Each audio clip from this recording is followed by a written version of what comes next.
आने वाले लोकसभा चुनाव में जिस सीट से सपा प्रमुख अखिलेश यादव चुनाव लड़ने की तैयारी कर रहे थे, वहां अब असदुद्दीन ओवैसी की पार्टी ने अपना उम्मीदवार उतारकर अखिलेश और सपा की टेंशन बढ़ा दी।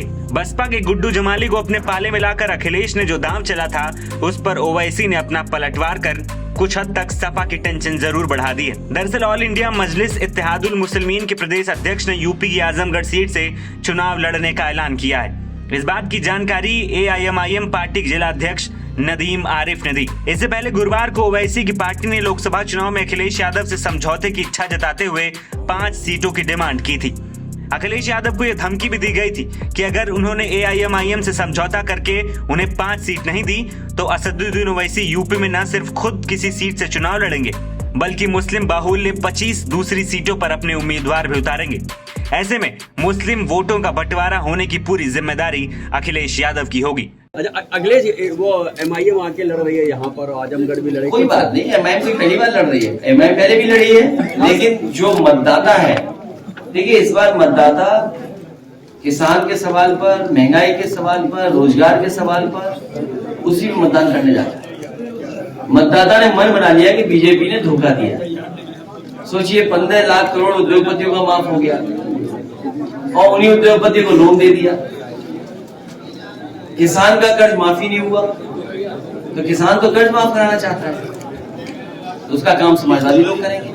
तो कोई फर्क है? आजमगढ़ बदायूं अभी जो सीट बताई बाहुल्य सीटों पे लड़ने जा रहे हो, बाहुल्य सीटें सारी जो है आप आजमगढ़। भाई न्यूज स्पेस कौन दिला रहा है?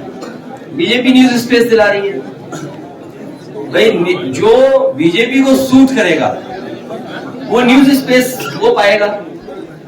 भाई जो बीजेपी को सूट करेगी न्यूज वो स्पेस पाएंगे ना। और चुनाव तो लड़ा जाता है, आप किसी पॉलिटिकल पार्टी को कैसे मना कर देंगे आप चुनाव लड़ेंगे? और पॉलिटिकल पार्टी तो चुनाव लड़ती हैं। अपनी पार्टी AIMIM के साथ ओवैसी यूपी में कांग्रेस और बीजेपी को टक्कर देते नजर आएंगे। वो 7 सीटें जिन पर ओवैसी की पार्टी चुनाव लड़ने की तैयारी में है, वो फिरोजाबाद, बदायूं, मुरादाबाद, संभल, अमरोहा, मेरठ और आजमगढ़ है। ये सभी मुस्लिम बाहुल्य सीटें। ओवैसी की पार्टी को इन सीटों पर जीत की उम्मीद है। बता दें कि AIMIM के उत्तर प्रदेश अध्यक्ष शौकत अली ने 20 लोकसभा सीटों पर 2024 में चुनाव लड़ने का प्रस्ताव भेजा था।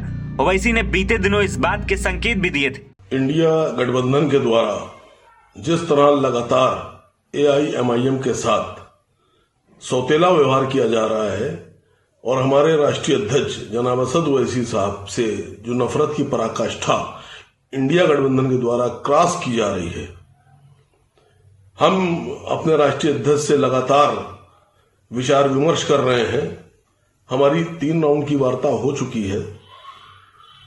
मजलिस इत्तेहादुल मुस्लिमीन फिरोजाबाद, बदायूं, संभल, मुरादाबाद, अमरोहा, मेरठ और आजमगढ़, हम अपने कैंडिडेट 2024 लोकसभा में इतनी सीटों को उतारने पर विचार कर रहे हैं। बाकी हमारी बातचीत चल रही है, आगे हो सकता हो इन सीटों में और भी इजाफा कुछ सीटों पे किया जाए। गौरतलब है कि साल 2022 के विधानसभा चुनाव में भी AIMIM ने प्रदेश में 95 सीटों पर अपने प्रत्याशी उतारे थे। उसमें से एक भी सीट उन्हें नहीं मिली थी, लेकिन 2.01% वोट लेने में सफलता जरूर हासिल हुई थी। उस समय ओवैसी प्रचार के लिए कई जिलों में आए भी थे। ओवैसी के मैदान में उतरने से अल्पसंख्यक वोटों का न सिर्फ बिखराव होता है, जबकि इसका सीधा नुकसान सपा को होता है। NBT ऑनलाइन की रिपोर्ट।